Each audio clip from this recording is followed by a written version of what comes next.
Okay, hello everyone. Welcome to this webinar, the Hello Tomorrow and the Innovation Engine. We're gonna give just a couple of minutes for people to continue joining, and we'll kick it off.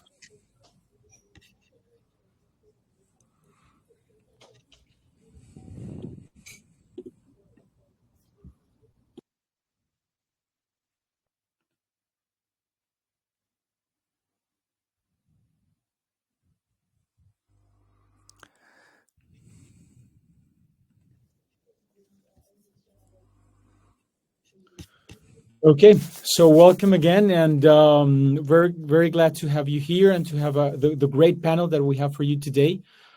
Just a quick notes on the logistics. So please feel free to comment on the chat that we have on the right-hand side. There's a button on the bottom where you can ask your questions, and you can also make any comments on the chat button. Just feel free to say hi there and where you're joining from, and ask your questions. We're gonna basically have your questions asked along the whole webinar if we see they're fit for the conversation that we're having, and if not, we're going to make sure to have some time at the end for a proper Q&A. So this is part of the basically the innovation engine effort. That it's how we basically name all the operation behind the startup programs that we're having.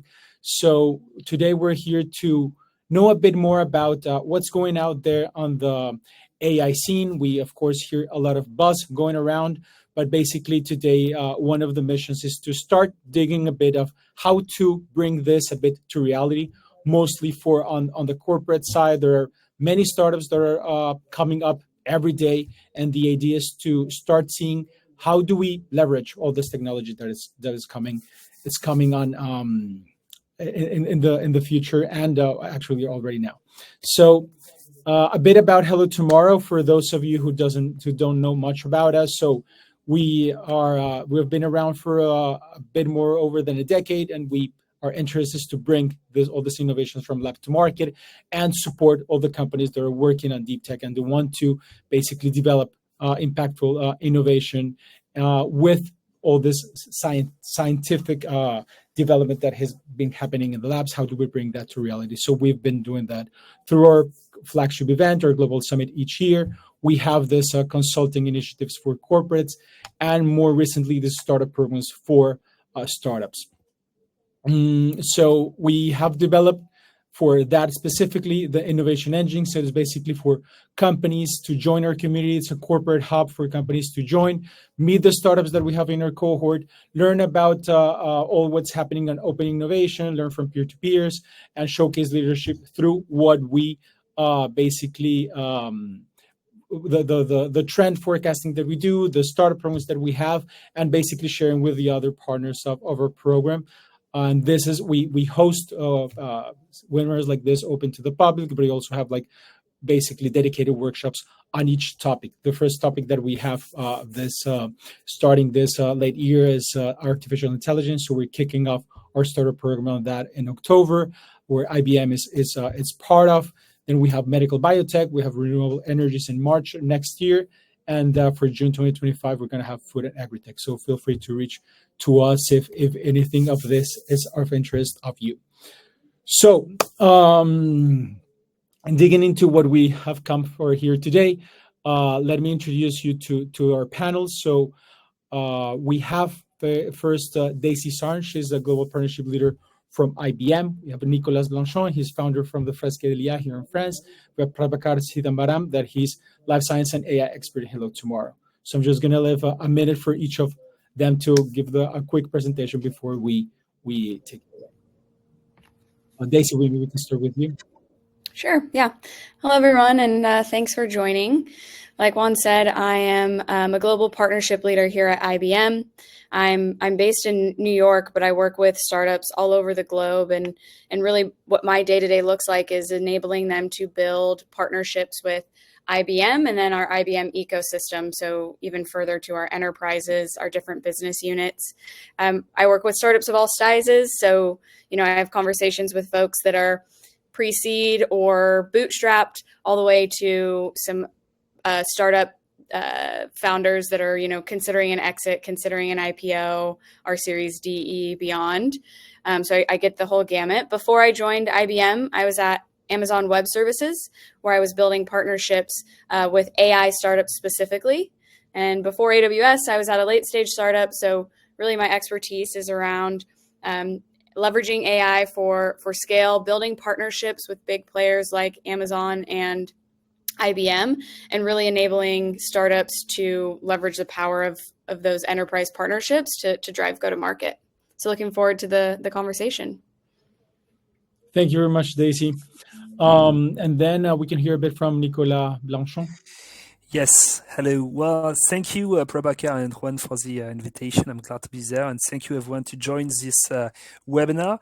Well, for me, so Nicolas Blanchon, yes, I'm the founder of La Fresque de l'IA, or in English, the AI Fresco, which is a workshop that aims to raise awareness of the artificial intelligence impact in a company for employees, like a social impact, like economic impact, cultural impact, cyber impact, etc., etc. And it's like a 3-hour workshop where you have to identify proper use case for your company, like, for example, to collaborate with startups with proper use case, but also to identify success factors to properly integrate artificial intelligence in companies. Thank you very much, Nicolas. And lastly but not least, we have Prabhakar Sidambaram. So I'll leave it to you to present and already take it away after it. Yeah, thank you, Juan, for a nice introduction for the theme today. I'll talk a bit about myself and then we'll go directly into the discussions here. So I'm Prabhakar Sidambaram. I'm a trained scientist, basically. So I have a background in medical biotechnology and nanotechnology. During my doctorate, I have worked with the various machine learning models for predictive analysis of prostate cancer, post-therapy, radiation therapy as well. And also I have worked with different image segmentation processes for 3D constructions of organs for surgeons to do surgery before they start doing the surgery in real scenarios. And also I have started my AI education, I would say, or my AI knowledge with IBM. They have a course on artificial intelligence, professional certification on artificial intelligence that was almost 3-4 years back. I was doing on that. So I have started my IBM AI path with IBM as well. And right now I'm working in Hello Tomorrow as a life science and AI expert, where we interact with startups, basically with life sciences, with deep tech solutions, enhancing the next generation of technologies. And also we engage with the global challenge, deep tech pioneers during the global challenge from Hello Tomorrow as well. So these are some of the areas I have been involved with HT as well as in AI. So let's begin our session here. So as Daisy was speaking, she mentioned a lot about the partnerships, strategies, her experience in partnerships with AI and corporates.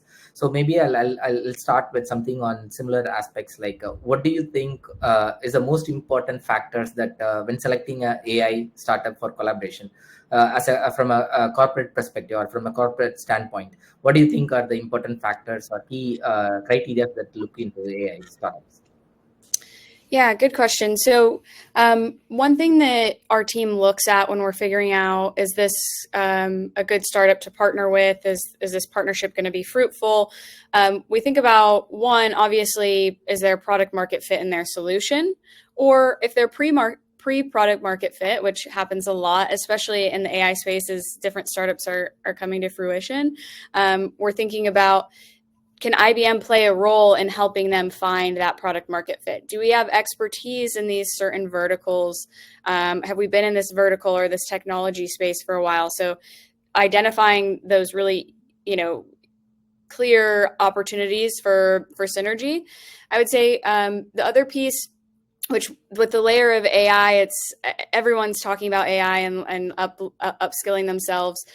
So we think about founder pedigree or the founding team and do they have experience in AI? But a lot of the times we're all learning over the last maybe 3-4 years. So maybe they don't have decades of experience, and that's okay. But do they have experience in their specific industry and vertical?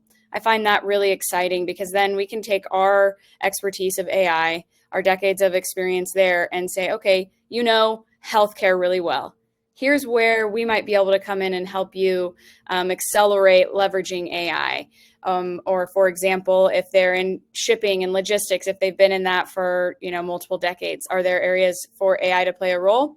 So it's really about figuring out. IBM, we have a very solid understanding of what our expertise is. And so it's great when we can find a startup that maybe is just missing the AI strategy, or they have something in mind, but the power of our experience would be really valuable in finding product market fit or accelerating their growth and their go-to-market strategy. I really see the flow, how IBM is trying, not just from different stages, but also they start from the very early stage, as you mentioned, like looking into the team, as well as looking into the expertise, and then how IBM can help them, scale up their solutions to the next stage, even from the ideation phase. So I see the strategy, or I see the pathway from the beginning till the end. So that is a very good way of starting a collaboration, because going through the journey with the founders is very key, and it gives a lot of trust and confidence with them as well. So maybe I'll shift to Nicolas here right now, and just a few things. I'll start with Nicolas. That what are the key challenges and risk of AI adaptations, and how do you think that these challenges can be mitigated? Like what are the strategies you think would be very good for a startup? Yeah, you can hear me, so perfect. Well, for us, it's the basis of the La Fresque de l'IA, so knowing all the different risk impacts. So for us, when we speak about impacts, we must speak about, well, yes, economic impact, social impact, environmental impact, ethic impact, cultural impact, etc., etc. So we have many things. I would say that the first impact we can see could be the economic risks. Because when we speak about economic risk, we speak about return on investment. So, for example, for the company point of view, collaboration with a startup must have a return on investment because he profit from the leverage innovation of the startup to win some time in development, etc. Okay, so but what are the proper benefits behind this technology, this new innovation? And don't speak just about financial terms. Speak about maybe all the benefits, like social benefits, like security benefits, etc., etc. You don't have to measure all the economic benefits or risks just on the financial terms. And I would say it's the same thing for the startup, because when the startup collaborates with a big company, maybe this company will be his only one customer for a long time. So he has to think about the return of investment of this collaboration. He must work properly with the company, but he must also be aware to not be under maybe outdated processes of the company, and must keep agility, must keep the way he can freely innovate, etc. So I would say this is one of the major economic risk. But furthermore, we speak more about also social impact, because when we speak about artificial intelligence, company, startup, etc., the first thing we think about is about human resources. Are we going to be replaced by artificial intelligence? What about technological gaps? What about well-being in the employees' well-being, for example? So this is the risk that we have to mitigate when we are a company, and also when we are a startup. For the company, maybe a way to mitigate this will be to work at the beginning of any discussion about integration, artificial integration with the social partners, the one who represents employees, so we can, well, maybe see what are the impact of artificial intelligence on the activities, what are the resistance in the company, so we can maybe preview what will be the challenge in social meetings. For startups, also we have a type of things like that, because maybe startups want to sell an innovation to a company, but he has to keep in mind these social aspects, or maybe the cultural aspect or so on, because this is very important. For example, if you're a startup and you're working with a company whose company is well known for protecting environmental stuff, is it reasonable to use an artificial intelligence that is known to be energy? To cost a lot of energy, for example. So you must have this in mind if you want to properly collaborate with the company. So I think those types of impacts are important, and we must have those things, I would say, in mind. And maybe a third one, and then I will let maybe Daisy speak about that. But I think the other risk that is very important for corporates, but also for startups, it's about the security, of course, data security that we all know. In Europe, we have many regulations about data security, like the GDPR and, of course, the AI Act. So we have to comply with those regulations. So our artificial intelligence product could, comply with those regulations. And this is very important for the company to be aware of that, because, for example, if a company collaborates with a startup that doesn't comply with those regulations, it could be problematic for the trust of customers, for example, because we will say, well, you don't comply with the European regulations, so this might be a problem, and we can't work with you. Even if we are a startup, so we have to do that if we want to ensure a proper partnership with a company. Thanks, Nicola. You have very broadly explained about the different impacts, how AI is going to make it on the different areas, like starting from the economics, the society, as well as in terms of the compliance and regulations as well. I would also like to add upon, like earlier this year, the French President Macron, they have released 7 basic principles of AI to be used, and one of the key criteria in that principle is that to preserve the French culture as well as the European culture, even though we are developing with the AI to the next generation and helping people to move towards along with the technology. So I do agree with keeping the culture and then have a social consciousness towards technology itself is very, very important for the development. And moving towards Daisy, what's your take on this? Because how corporates are going to have impact on AI, because as Nicola was mentioning, on different impacts. So how corporate is going to align with certain regulation, or how corporates is going to be engaging with the startups, looking from the early stages to look into the social aspects of the AI. So can you brief something about? Yeah, so at the core of IBM's AI strategy is governance and responsibility. You know, we're a part of various kind of nonprofit organizations to ensure that everyone globally and all of the big corporations are thinking about this. And we have our own research team that is not tied to any of our business units, and their job is to really research the impacts. So I would say, first off, you know, that's at the core of how we think about AI. The second piece is when I'm working with a startup, and the idea is, you know, we're coming in as kind of a technology advisor, and there's obviously the go-to-market piece, but our job is to come in and say and look around corners. I can't tell you how many conversations I've had with startup founders who say, oh, I sell into this space, I'm using AI, but I'm not that worried about governance or observability. And I'm able to back up a little bit and say, whoa, you know, you have experience in your industry. I have experience in AI, and I can tell you, and our teams do, and I can tell you that, you know, maybe not right now, but in 2 or 3 years, or when you go to acquire that next big customer, it is going to be a conversation. And so we need to take a step back and take a look at what the strategy is there, and you can lean on us for guidance and our perspective on how you should look at that. I would also say, you know, that's one of the big values some of my startups that work with IBM get is the brand equity of having a technology provider. When you look across all of the big players in the space, maybe I'm biased, but I think IBM is one of the only ones or having that conversation the most around governance, responsibility, observability of your outputs of your AI. So a lot of startups will say, I want to do this. And when I go to my board or when I go to clients, I want to be able to say, I'm working with the best in the space and I'm working with people that, and really take advantage of our brand equity, essentially. Nice. I also have similar experience where I have been talking with people, and especially with IT industries, they feel that, okay, we already have a governance for our data security and everything.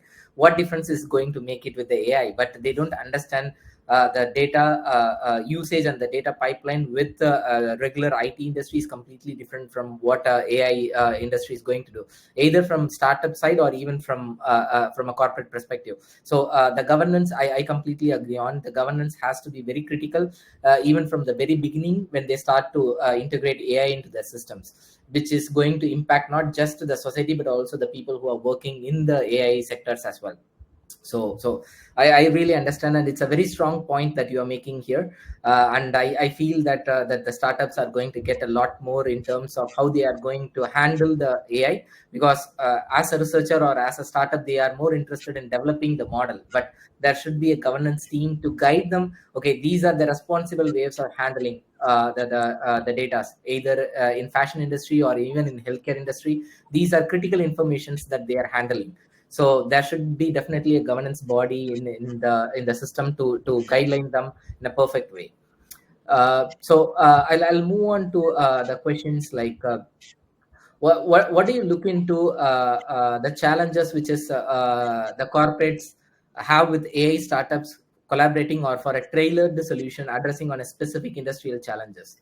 What are the effective ways that the corporates can collaborate with the AI?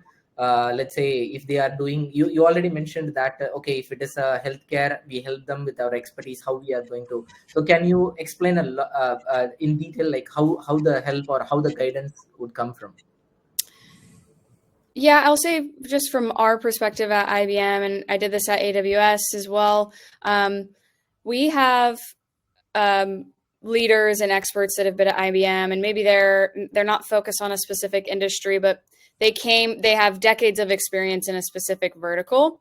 So, for example, we have been operating in financial services, legal, insurance, those highly regulated industries for a long time. And so what I like to do as a part of building the startup ecosystem is get those folks that are, maybe that's not their role at IBM, but get them connected to startup founders that are building in that space. One, we're able to have a candid conversation around, get your feedback on this. Say you were the CTO of Wells Fargo, and I'm building a solution in financial services. How do you feel like this would land? Am I a bit too early, or has somebody already solved this problem?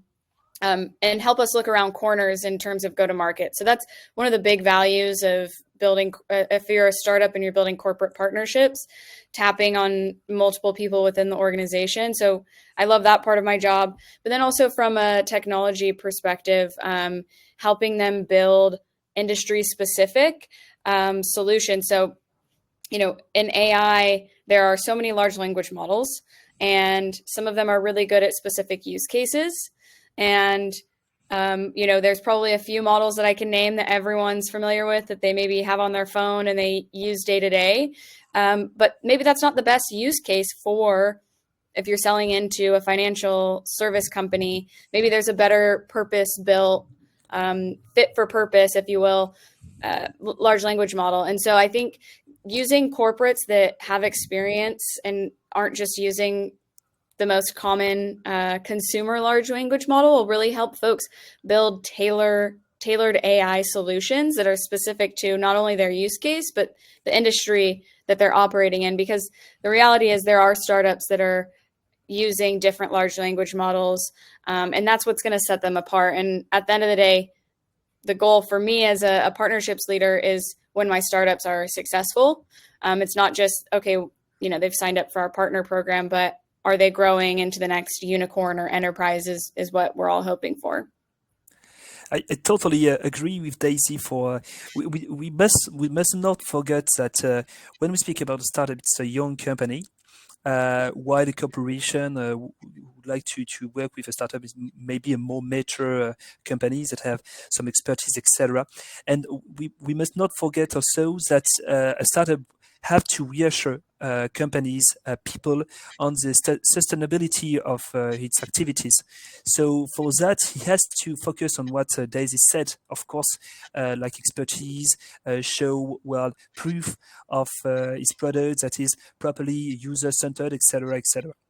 But for also we have to speak about also for the corporate perspective, as a corporate wants to work with a startup before selecting a startup. He has to focus also on the user needs, the proper user needs. So it seems simple to say, but I work a lot with big companies, and sometimes they just want to innovate because they want to innovate. There is no proper purpose behind that. They do not identify the proper need of the user, the final customer or user, to develop the innovative or the partnership with the startup.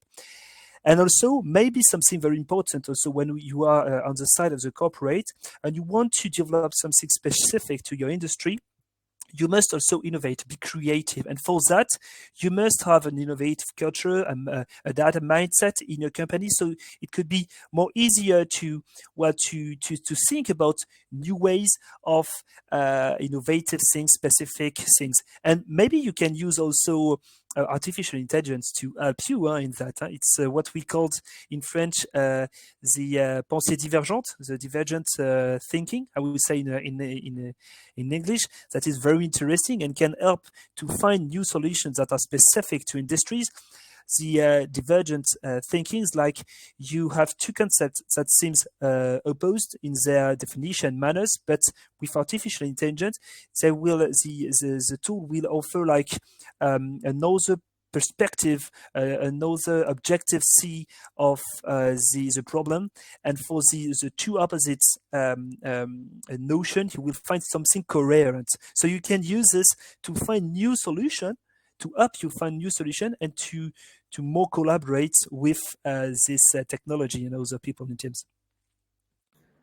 You make a nice point, Nicola, because we were talking about the use cases, starting with Daisy, focusing on specific industries, and then we moved on to how we can collaborate with each other. So I just wanted to pose a question here to you, how a corporate and AI can build a strong relationship together, and how does they can drive the long-term innovations, because we were talking about the mutual benefits. It's not like the corporates is helping the startups, and the startups grow, and then they don't, because it has to be, as you mentioned, it has to be a two-way directional professionality. So what do you think would be a good way to build a strong relationship towards a long-term innovation?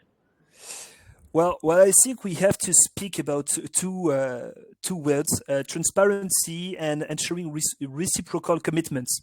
Okay, because when you collaborate with a corporate, or you collaborate with startups, you have a partnerships who can stand all the reciprocal commitment, and these are essential. For example, from the corporation point of view, maybe the goal is to leverage innovation provided by the startups, okay, while ensuring flawless service continuity, okay. And I would say that transparency in the startup's management and strategic objective is crucial to reassure the company about sustainability of its activities, is what I said just earlier. But for the startups, maybe the priority is to secure the corporation's loyalty, okay, especially in the context of a close collaboration, while maintaining its agility and freedom to innovate. It's what I said also earlier. Okay, so you must not constrain startups under outdated processes. Okay, this is very important, and I think those two things, from the corporation or from the startups, are two things we have to put in the reciprocal commitment, in the partnership collaboration. And I think those two things, so transparency and ensuring reciprocal commitment, are essential if you want to build a strong mutual partnership and long-term innovation with startups. Nice, excellent. Transparency and reciprocal commitment is the key here. Daisy, would you like to add up on this topic specifically? Yeah, I mean, when I was kind of listening to your conversation around transparency, I completely agree. And I think when I talk to a startup founder, typically I'm able to uncover, why exactly they're coming to IBM or exploring corporate partnerships. And I would say, fall into a few camps. The first is for that brand equity, to say when they're going to their clients or their board that, hey, we're working with this expert in the space. So it's either that or, help accelerating their go-to-market and customer acquisition. So, hey, IBM, you have a lot of customers in the financial space. I'm targeting this space. We're meeting in the market already. Can we do it together? And then the third one would be around leveraging our expertise in certain areas. So maybe the founder's really deep in healthcare, but they're not as deep in other areas, and they want to pull on some of our expertise. So I'm very open and honest, and I tell them what is it that you're looking for. If it's brand equity, okay, I'm going to go to my PR team and say, we're going to build this together. How can we highlight this use case? Or if it's getting us in front of customers, that's a different conversation. So being if you're a startup, being very open about, here's what I need from this partnership. And then if you're the corporate, saying, here's what's realistic, tell me which camp you fall into, and I will tell you the kind of process to do that, because I like what you said, Nicola, around the reason why corporates want to work with startups is because they're able to innovate so quickly in ways that huge enterprises just can't. We can't keep up.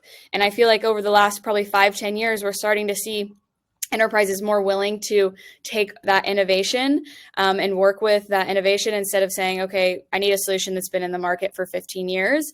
And so if we can figure out a way to harness that innovation, but then also, give them the valuable or the positives of a big corporation, which is our customers, our, extensive reach, that's a win-win, and all parties should be happy. Yeah, if I can, I would like to add something that it can be interesting. Well, more in France and Europe, but can add something interesting in long-term relationship between corporation and startups. In France, Chinese people call France Fagot, and Fagot it means the country of law. We have many laws in France, but we also have many tax incentives on innovation. And this is very interesting because, there is a question of sovereignty behind that. France wants to cooperate to collaborate with startups because to innovate more quickly, etc., as Daisy said, so to be more competitive on the international scene, etc.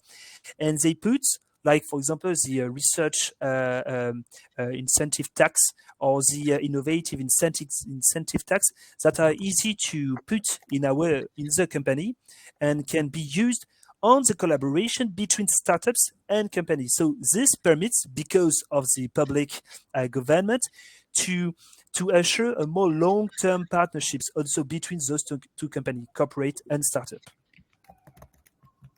Excellent points, Nicola. I think it's very interesting that we were going towards transparency and the thing. So I'll keep traveling on the same path.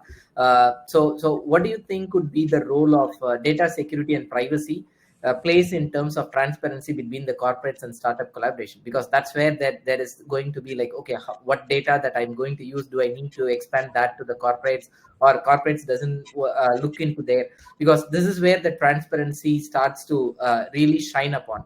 And how do you think both parties can ensure the compliance and the regulations as well? Because I see this as a two-part question. So how the data security and privacy can play a role in the collaborations, as well as how they both can work together towards having a compliance towards the regulations as well.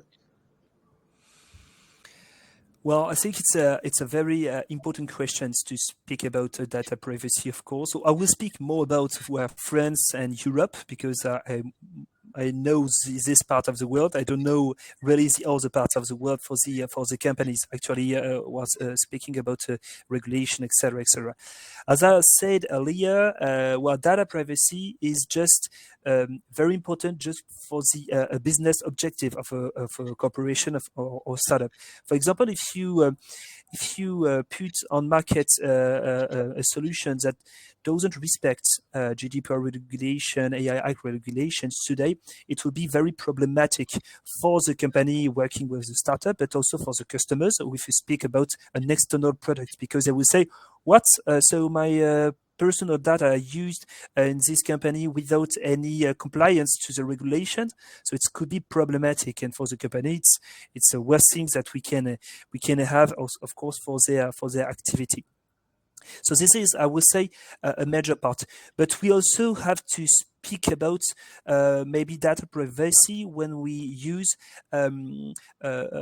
innovative products for internal processes. For example, when you have a corporate who want to review his internal processes and want to collaborate with a startup because of that, well, behind the scene, I would say, you have to reassure the company, you have to reassure your employees of the use of data privacy, of their personal data. Because when I work with companies and I work with also social representatives, they always speak about one risk is the big brother things. Companies that have all your data on you, personal data, and will use it, well, maybe for your well-being in the company, but maybe for something else. So this is just necessary also to have a good relationship with your employees when we speak about an internal product and data privacy. Excellent. Nice, Nicola.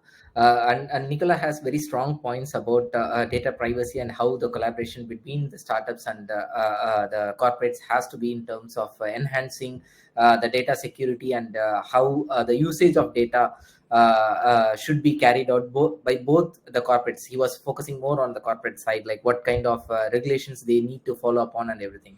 So from the corporate perspective, what do you feel? Because I know IBM has a very strong policy about data privacy, safety, and security as well. So can you touch upon some of those aspects, Daisy? Yeah. I mean, I'll reiterate what I said earlier. It's at the core of our AI strategy, and we have proof to back that up. Right? We have our IBM research team. We have legislation or intent for legislation that we're supporting. So it's at the core of what we do. So if you're a startup and you're looking across the board and you're saying, I want to work with a corporate, who do I choose? If I was founding a company right now, I would be thinking, how do I look around the corner and choose a partner that has experience in this space? And it's not only saying that that's their strategy and that we care about it. We also have products in market that empower our startups or our other technology clients to ensure that they're protecting their end users. So I'll kind of speak about it. There's various pieces of data privacy, right? Everything from when you're talking to a corporate about your IP to the data that you're using to train your models to then, in the end user's information that you're putting into it. But I think it's important for a startup to choose a partner that actually has proof of what they're doing, and they're not just saying, oh yeah, we care about this and this is important. So us having our different technology, I won't go on a sales pitch there, but having technology that's ready to leverage, being a part of organizations that are saying this is important. And then also it would be silly to not mention, some of our large language models that we have created ourselves. There is additional guardrails around that and indemnification around how we're training that and what it's being used for. And we're actually very transparent about the data that we're using to train these models. So if you're in really any space, obviously highly regulated industries, it's more important. But even down to consumers today, everyone's talking about how LinkedIn opted us all in to use our data on some of their training. that kind of puts a bad taste in your mouth, like, you know, what's going on there. So to know that you're partnering with someone that maybe even if you don't have the experience, they're taking different steps and can protect you, is if you're looking for a technology partner, those are things that are very important as a startup, because you can't risk that sort of misstep. Yes, that was definitely a news going around, especially on LinkedIn, like how transparent they are, and is it a pre-customized option that people need to unclick or not? So that was definitely a very good point that you make there in terms of transparency, but also in terms of usage of data as well as data security as well. Coming back to some of the key points which Nicola was mentioning earlier, is that startups has a very strong, and Daisy also agree on that, startups has a very unique and a very fast, quicker way to reach the solutions than what the corporate setting is right now. So Nicola, do you have an opinion on how AI could actually contribute towards the corporate R&D sectors, like how it can enhance the innovation in terms of the corporate settings from a startup point of view? So the question is how startups can, enhance the innovation in the corporate. Is that right? Towards the R&D capability of the corporates, yes. Well, Or how the corporate should facilitate this collaboration by enhancing with AI contribution. yeah, so I talked earlier about the divergent way of the artificial intelligence. I would say also what is very important also for the so we can, I would say, enhance as innovative way in a corporate. So it could be facilitate the relation between a startup and the corporation.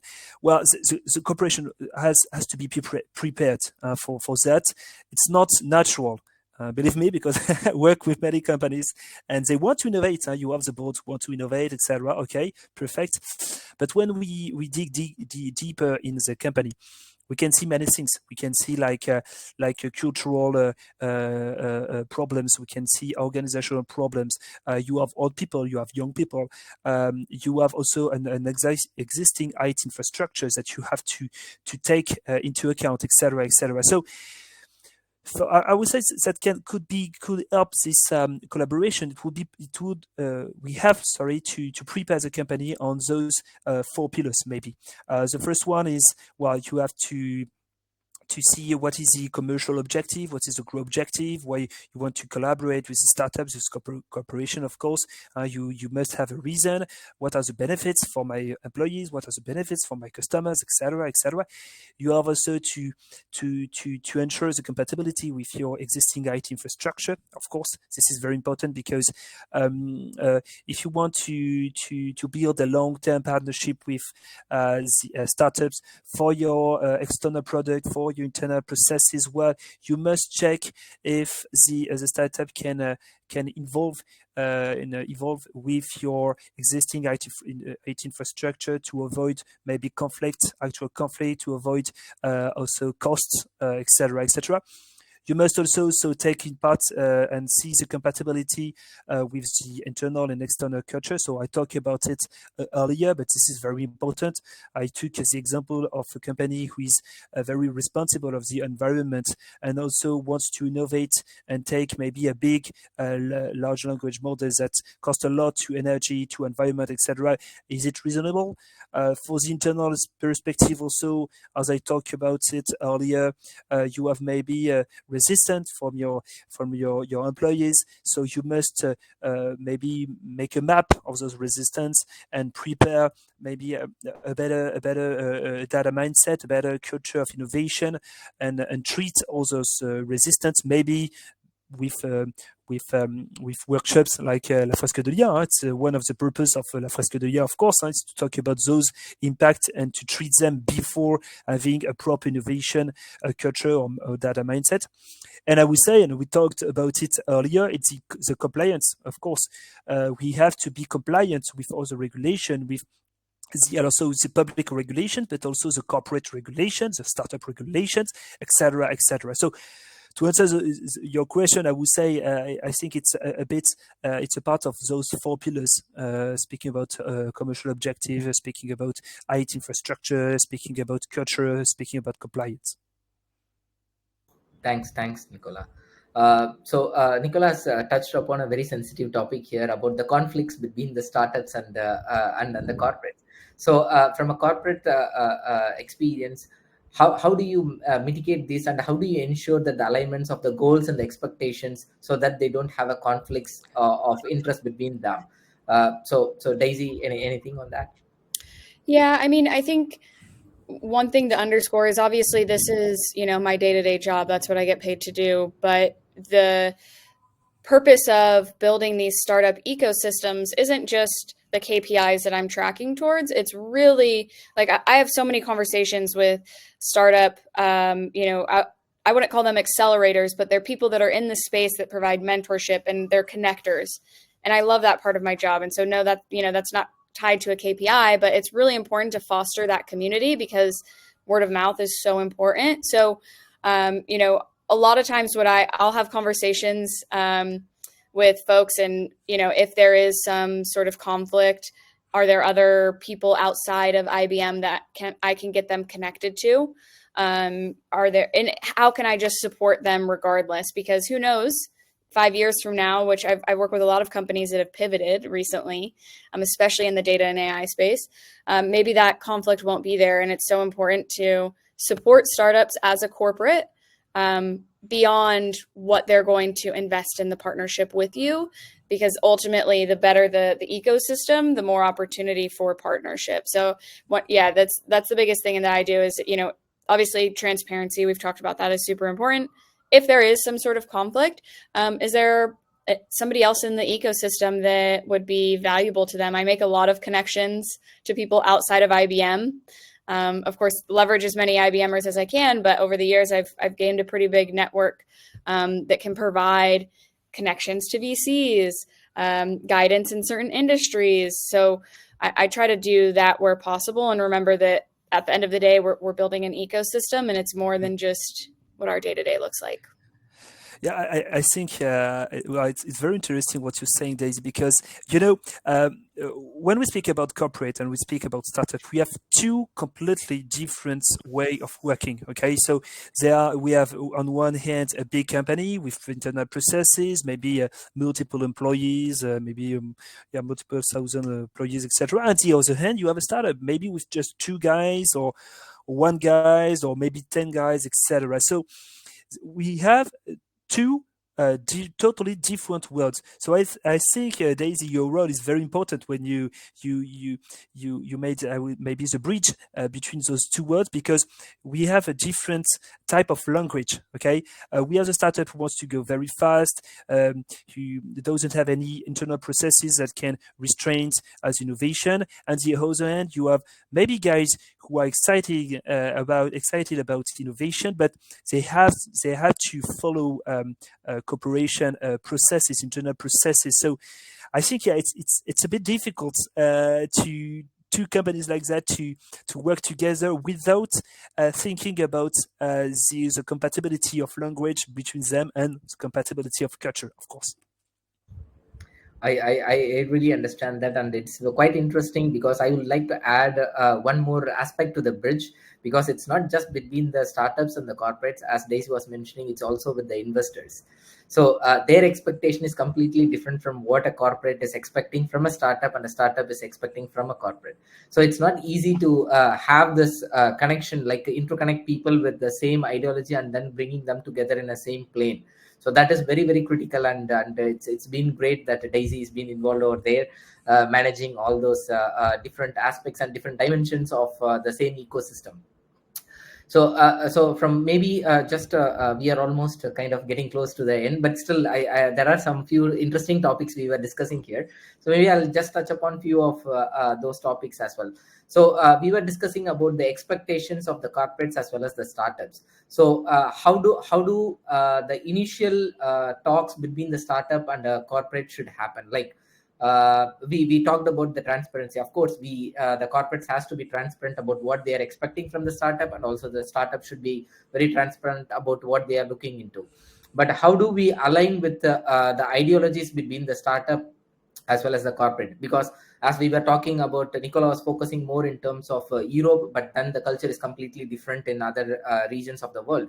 So how does you tackle those kind of issues? Because we were talking about the societal as well as cultural impact. So bringing that impact between the partnership, how do you tackle those problems, and what might be the solutions to engage in a more friendly and more professional way to tackle those problems? Maybe Daisy to speak about other geographical areas. Yeah.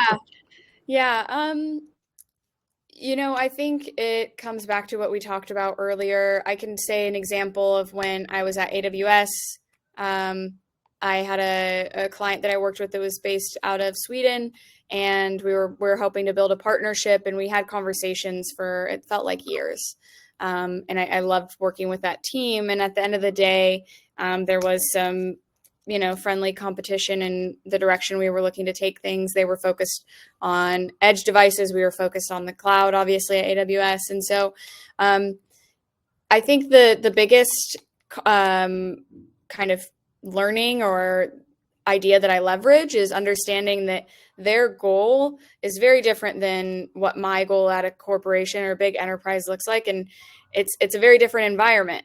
They need to go and acquire more customers. And if that isn't going to happen and somebody else is going to swallow up that market, that means, not great things for the company. Whereas at an enterprise or a big corporation, obviously you want to build business units, but there's not as much pressure. So one, coming in with an understanding that at the end of the day, if we don't land the partnership, that's okay for me. But for a startup, the gravity is really important. So back when I started working with startups almost 10 years ago, I took Y Combinator's startup school online. So I could really understand the kind of DNA of startup founders and what they go through. And then every single executive on that team, I'm trying to understand what are they going through. So for me, I can't speak to the other side of the house in terms of how startups would look at it. But from a corporate, I'm looking at it from, I need to understand what their day-to-day looks like and the challenges that they're going through. And I can't approach them like they're any other enterprise business executive, because it's a very different motion, a very different world. Yes. Yeah, totally. And I will add maybe something, because, well, I can't speak about Europe, but maybe something much more internationally speaking. And because maybe of my judicial background and the fact that I'm French, we talk about, two different worlds between startup and corporate. Maybe there is one language that can be understood by each part of this collaboration. It's a contract. It's a partnerships contract, because here you can just explain what are the objectives for the corporation. For example, is it because he wants to access to an idea rapidly and to benefits from the startup's development? Is it because the corporate want to collaborate with the startup to then integrate this startup in his company, or maybe to do like she want to buy the startups and maybe to resell it to take profit, etc. I think the objective must be put down on the contract at the beginning, or maybe to just open all the perspective for that. And also for the startup must engage itself in this collaboration. If he's working with a company, as I talk about it earlier, maybe the company will be its only customer, so he must be aware of the risks of having just one customer. So he must be careful of the loyalty of the company, and also he must be careful about the intellectual property. Okay, this is very important. I know many startups who doesn't really care about intellectual property because they don't care about judicial stuff, etc. But this is very important, because when you work with a corporation, maybe this corporation is has much more strength compared to the startup. So they can use intellectual property without doing anything or giving anything to the startup. So I'm just speaking about the worst risks that we can have, just to understand that startups must protect themselves for the intellectual property, because the corporate has an interest. For example, he wants to use an innovation from a startup. Maybe he wants to be the only one on the market. So the competitors could not have this innovation for them. So we have to be aware. And I think the proper language and the universal language of this relationship will be the contract. Thank you, Nicola. We have touched upon the IP earlier, and it's nice that you brief upon, because I was about to go IP as my next question, but you already covered it right now. So we are almost at the end right now. So I would like to see if the audience have any questions over there in the chat. We don't have much going around in the questions region. So I encourage the audience, feel free to ask some questions if you are looking into the IP, or if you want to understand more about how the relationship and collaboration between a startup and AI works on. And we also talked about the transparency, and we had quite a brief introduction and brief touch upon the different impacts that the AI is going to make in terms of the society, in terms of the culture, as well as in terms of the economics. And it is unavoidable that these impacts are going to be happening in our lives, and we have to be aware as well. And when we talk about the awareness, we also talked about on the different aspects of data security, data privacy, how corporates can guide and ensure that the compliance is maintained from the startup perspective, and also guide them towards scalability of their solutions to the next stage, and also benefits from the new innovative solutions that they are going to have. So I see this is a very, very nice way of representing not just the startups, but also the other side of the coin, I would say, the corporates, which go hand in hand with each other in terms of innovation and the deep tech solutions that we are speaking about today in terms of the generative AI. So as I see not many questions here, so I would like to finish off the session. I thank Nicola and as well as Daisy. It's great having the chat with you, and I thank you once again for sharing your experience and knowledge, and I hope it will be very good for both the startups as well as the corporates. Thanks to you. It was a pleasure, Prabhakar. And thank you, Daisy, also. It was nice to meet you. Yeah, likewise. Thanks for the conversation, everyone. Thanks. Thanks.